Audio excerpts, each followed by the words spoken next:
Hey, welcome back. This is Clay Nelson Life Balance Hour, and we're talking about moving forward, moving your life forward when the world is pushing you back. I like this. It's telling us to change our circumstances and shake our groove thing, apparently. Oh, totally. I mean, that song was absolutely outrageous. Now, remember, this is a call-in talk show. Call local 564-1290, long distance 866-564-1290, and email clay@mediasb.com, which we've got a good number of emails here. You want to do one here, Jared? Yeah, definitely. I have one that came in here from Mike, and he says, do you have any suggestions for easing the effects of stressful circumstances on children?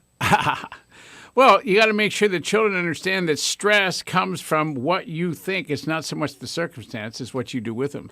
So you got to teach kids that, respectfully, it's all about clearing, and we're going to talk about clearing in this show, how to vent or how to give up being worried about something that you don't have a say in the outcome of, and how not to worry, period. How do you give up worry?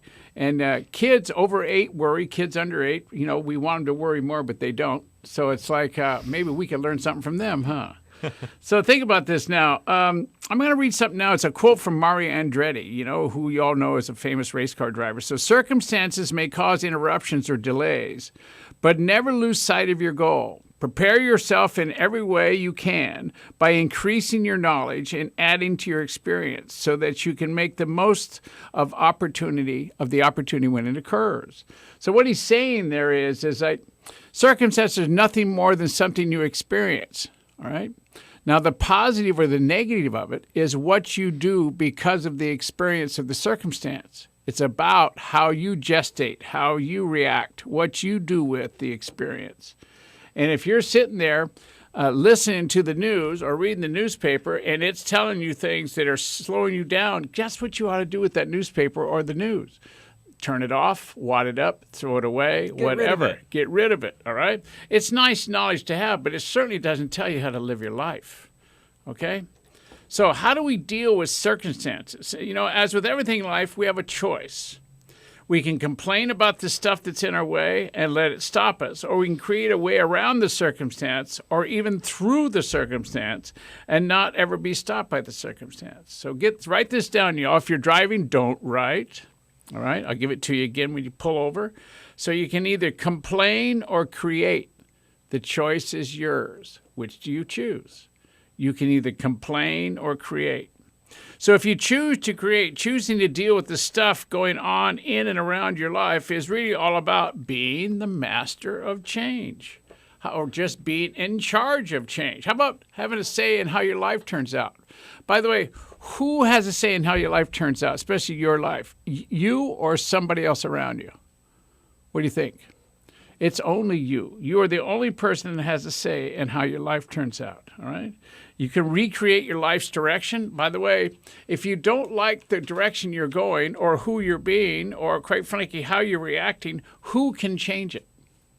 It's only one person, and that's you, all right? So choosing to create, you got to have a plan. You have to be able to stay clear. And by the way, we're going to talk about all these, having a plan and staying clear. You have to be your purpose. We're going to talk about purpose. And if you get stopped and you can't figure out what to do and you're down, one of the great things you can do, because other people have already experienced what you're feeling, is you ask for help.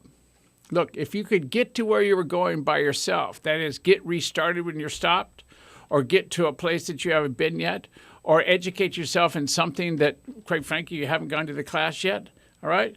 Someone else has. Just ask for help. And all these things put together, the keys to, if you put, having a plan, staying clear, being your purpose, asking for help. What's the other one I said? Being a master of change and recreating your life's direction. These are all the tools that you use to keep yourself on track. Well, on track for what? Having the life you say you want. Now think about that. All right?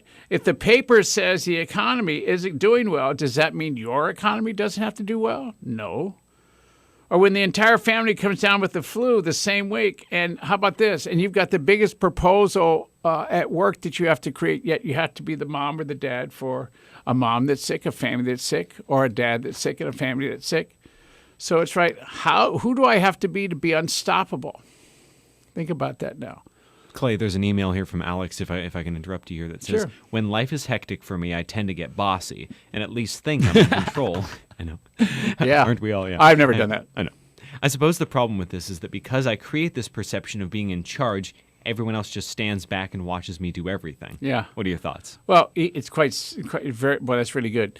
Is if you want people to grow and learn, don't let them stand back. Be the question instead of the answer. All right. So you can be bossy. It's like, I got to tell you, I'm kind of a. If I pulled up to an accident, I'd mechanically, without emotion, take on doing what had to be done to stop whatever blood was flowing, or to move traffic out of the way, or to do whatever I had to do to make sure people are as safe as possible and, would live the longest. And I don't worry about what someone else would think or anything else. But most of the things that we're dealing with now is not like a traffic accident. It's not life or death. It's all about how do I feel? It's all about how stopped am I? It's all about am I liked or do I like someone else? It's all about do I want to or I'm tired of or why me? Why do I have to do it? Why can't somebody else do it? Or I took out the garbage the last time. Why can't somebody else take out the garbage? Or I don't want to dry the dishes. I washed them. Simple stuff. It's not life-threatening stuff. So the question is who would you have to be a master of change? And that is a leader. You have to be visibly mastering change at all times. In front of people, not telling people how to do it or what to do or when they don't do it, but showing them that it can be done easily, and it can be done without, raising a big ruckus or having it be all about you. So being a master of change is really about dealing with the stuff that comes your way and keeping your life on track at the same time. Now think about that. Dealing with the stuff or the circumstances that comes your way and at the same time keep your life on track. Well, number one, you have to know which track that is. Most people only deal with circumstances. So when they read the newspapers, that becomes their life. Or when they listen to the stock market report, that becomes their life. Or actually, people get down when they see a storm is coming. Thing I love about storms is I can go in and turn on the fireplace and get myself a cup of coffee and the newspaper ensues me. Just sit there and just listen to the rain, open the windows, listen to the rain, and enjoy nature. Most people are going. Hopeless romantic. Oh yeah. Most people are going. Oh, it's raining. Oh my God, what do I do? Rain. I'm going to dissolve. Life is over. And the truth is, it's not. And I don't know whether you have to be 64 to understand that or not. But thank God I am 64 and I do understand it. So I want to give that out to y'all. So while there will be times that stuff that comes up along the way that could change your direction, being a master of change isn't necessarily all about changing the which way you're going. It's about being able to dance with things that are trying to change your direction or stop you or make you go faster or whatever. Who is the only person that has a say in how your life turns out? Now, this is the third time I've said that in this show today. It's a trick question. Yeah, it's Must a be a trick trick question. question. Who is the only person that has a say in how your life turns out? Who is responsible for your actions? Okay? It's only one person. We'll talk about who that is later on in the show. It's a secret, okay? All right, it's about getting where you say you want to go regardless of your circumstances. That's called commitment. That's called clarity. That's called having a plan for getting what you say you want. All right, even if it requires a slight detour in how to get there. See, you can go someplace, handle a problem, handle someone that's ill, handle an issue, handle an accident, do whatever, and then still come back to where you said you were going to go. Right? You don't have to go in the direction of the circumstance.